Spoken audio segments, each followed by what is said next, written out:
दोस्तों 2 साल से ज्यादा हो गए लेकिन गजा पर अब भी मुसीबतों के पहाड़ टूट रहे हैं। और गजा पर कहने का मतलब क्या है? गजा में रहने वाले लोगों पर। आप सोचें, कोई मुसीबत किसी के साथ आती है, घंटे 2 घंटे 2 दिन 4 दिन 10 दिन 2 हफ्ते हम कितना परेशान हो जाते हैं। लेकिन आखिर ये गजा के लोग कैसे हैं? किस मिट्टी के बने हैं ये इतनी मुसीबतें, इतना जुल्म, इतनी तकलीफें, इतना दर्द बर्दाश्त कैसे कर पा रहे हैं? आप सोचें कि अक्टूबर 2023 से लेकर के अक्टूबर 2025 तक लगातार गजा पर हमले होते रहे। कहने को तो इसराइल हमला करता रहा, इसराइल एयर स्ट्राइक करता रहा, फिजा यानी हवा से बम गिराता रहा, मिसाइल दागता रहा। इसराइल की जो नेवी है वो मिसाइलें दागती रही, बम गिराती रही। इसराइल के जो मिलिट्री फोर्स हैं, जो जमीनी फौज है, वो जो है तोपों के जरिए से बमबारी करती रही। लेकिन यह सिर्फ इसराइल नहीं था, क्योंकि इसराइल को लगातार असलहे से मदद कौन कर रहा था, इसराइल को लगातार पैसों से मदद कौन कर रहा था, यह आप बखूबी जानते हैं। अब आपको भी यह बताना चाहते हैं कि 2 साल के बाद 10 अक्टूबर 2025 जब सीज फायर पर दस्तखत हो गए, 11 अक्टूबर 2025 से सीज फायर पर अमल शुरू हो गया, जंगबंदी नाफिज हो गई कि अब जंग बंदी है, कोई किसी पर हमले नहीं करेगा। उसके बाद इसराइल ने इन 11 अक्टूबर 2025 से लेकर अब तक में 600 से ज्यादा मर्तबा इसराइल की तरफ से सीज फायर की जंग बंदी की खिलाफ वर्जी हो रही है, उल्लंघन हो रहा है। गजा पर मुसलसल फजाई हमले हो रहे हैं, यानी एयर स्ट्राइक्स, और गोलाबारी भी हो रही है। काबिज इसराइल की सीज फायर मुआहदे की नई खिलाफ वर्जियां सामने आ रही हैं। एक ऐसे वक्त जब 25 दिसंबर को दुनिया ने क्रिसमस मनाया और यह देखा कि कैसे शायद इसी बहाने कुछ शांति आ जाए। वेटिकन, रोम के पोप भी इस बात की अपील कर रहे हैं कि गजा के लोगों को मदद की सख्त से सख्त जरूरत है। लेकिन हो क्या रहा है? गजा पर इसराइल लगातार हमले कर रहा है, जंगबंदी नाफिज है, सीज फायर लागू है, लेकिन हमले लगातार जारी है।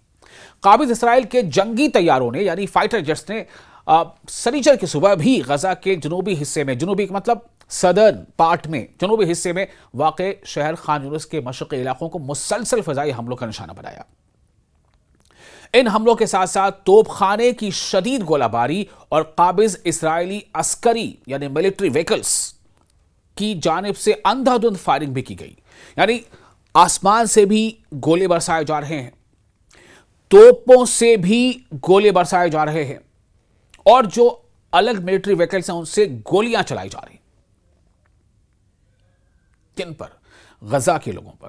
ये कहां रहते हैं? इसी दुनिया में रहते हैं, इसी अर्थ नामी प्लैनेट पर रहते हैं, इसमें हम और आप सांसें ले रहे हैं।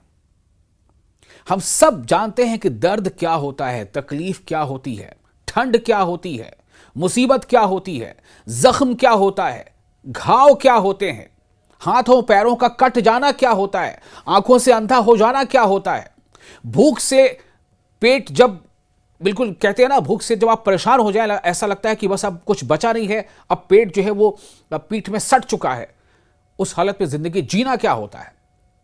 ये तमाम चीजें जो सिर्फ हम और आप शायद सुनते पढ़ते रहे हैं, गजावासी इसे भुगत रहे हैं और दुनिया देख रही है।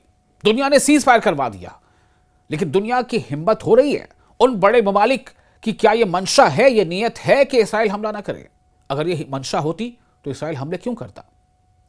जो जराए से, सोर्सेस से जानकारी मिल रही है, उनके मुताबिक काबिज इसराइली फिजाइया ने, यानी फिजाइया मतलब एयरफोर्स, फिजा आसमान, आसमानी फोर्स, फिजाइया एयरफोर्स ने खान यूनुस के मशरकी इलाके में, पूर्वी इलाके में यके बाद दिगरे 3 फिजाई हमले किए। इन हमलों के दौरान इलाके में तैनात काबिज फोर्सेस की अस्करी गाड़ियों से शदीद फायरिंग की गई। यानी ऊपर से फिजाई हमले, एयर स्ट्राइक्स, और उन इलाके में जो मिलिट्री व्हीकल्स हैं इसराइल के, वो मिलिट्री व्हीकल से भी फायरिंग कर रहे हैं।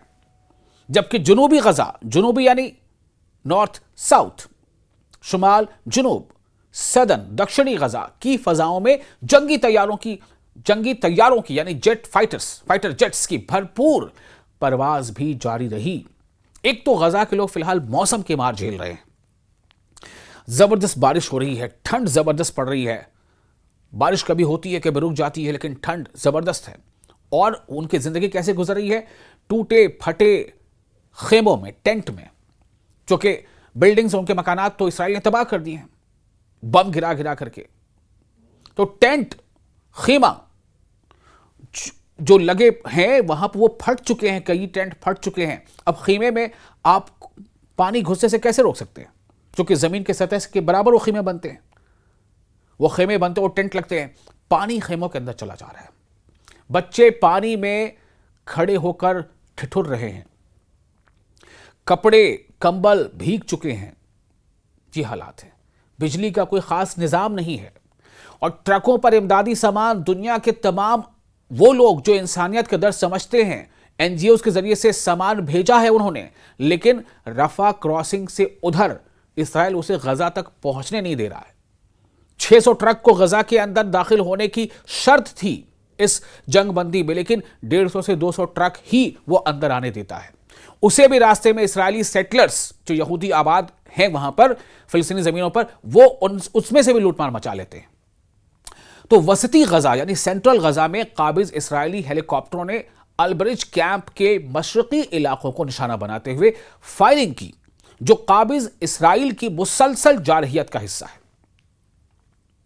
इसी तरह गजा के जनूबी शहर रफाह में भी काबिज इसराइली हेलीकॉप्टरों ने बार बार फायरिंग की, जो सुबह के औकात में दोबारा शिद्दत अख्तियार कर गई। इस दौरान इलाके में मैदानी कशीदगी बदस्तूर बरकरार रही। एक हमास को का बहाना बनाते हुए 2 साल में इसराइल हमास को खत्म नहीं कर पाया। आप सोचे जरा, वही इसराइल जो ईरान जैसे मुल्क में सीधा टारगेट किलिंग, यानी जहां वो टारगेट था वहां पर हमले करके इस्माइल हानिया को वो मार सकता है, सीधा वही इसराइल हमले करके कतर के दोहा में हमले करके खास बिल्डिंग को निशाना बना सकता है। उसके पास अगर इतनी हाईटेक तमाम चीजें हैं, मिलिट्री सलाहियत है, तो फिर वो इसराइल 2 सालों में हमास को खत्म नहीं कर पाया। हमास के गिने चुने चंद लोग, सैकड़ों हजारों, उन्हें वो निस्तनाबूद नहीं कर पाया। क्यों नहीं कर पाया? अब सोचे जरा, क्या इसराइल सिर्फ बहाना तलाश करता है और उस बहाने से, हमास के बहाने से, वो फिलिस्तीनियों को दरअसल फिलिस्तीन छोड़ने पर मजबूर कर रहा है? ये बहुत अहम सवाल है, क्योंकि इस बात को लेकर के संयुक्त राष्ट्र संघ ने भी कई बार चिंता जाहिर की है, और फिलिस्तीन को एक इंडिपेंडेंट स्टेट तस्लीम किया जाए, फिलिस्तीन को एक अलग मुल्क तस्लीम किया जाए, उसको मान्यता मिले, इसको लेकर के हालिया दिनों संयुक्त राष्ट्र संघ में कई मेमोरेंडम, करारदादें पेश हुई और वो पास हो गई, मेजॉरिटी से पास हो गई, प्रस्ताव पास हो गए। यानी 10 के मुकाबले 160, 150 लोगों ने फिलिस्तीन के हक में वोट दिया, 8 के मुकाबले 150, 145 मुल्कों ने फिलिस्तीन के हक में वोट दिया।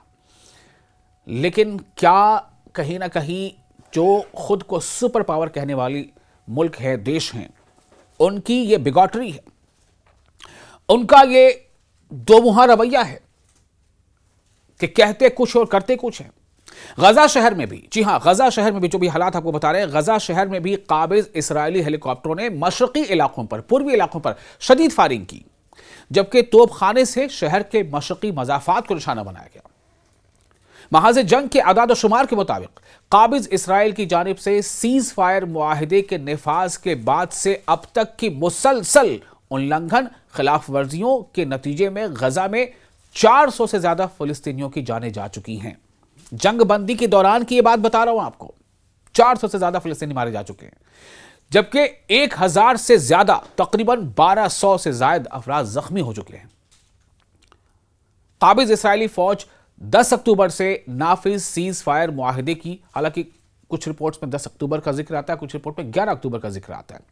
तो काबिज इसराइली फौज जो है अक्टूबर 2025 से लागू या नाफिज सीज फायर मुआहिदे की शिकों की खुल्लम खुल्ला खिलाफ वर्जी कर रही है और गजा के मुख्तलिफ इलाकों में फिजाई हमलों, तोपखानों की गोलाबारी और बराह रास्त फायरिंग का सिलसिला मुसलसल जारी रखे हुए है, जो फिलिस्तीनी अवाम के खिलाफ जारी सफाकियत और नस्ल कुशी यानी जेनोसाइड की वाज़ेह मिसाल है।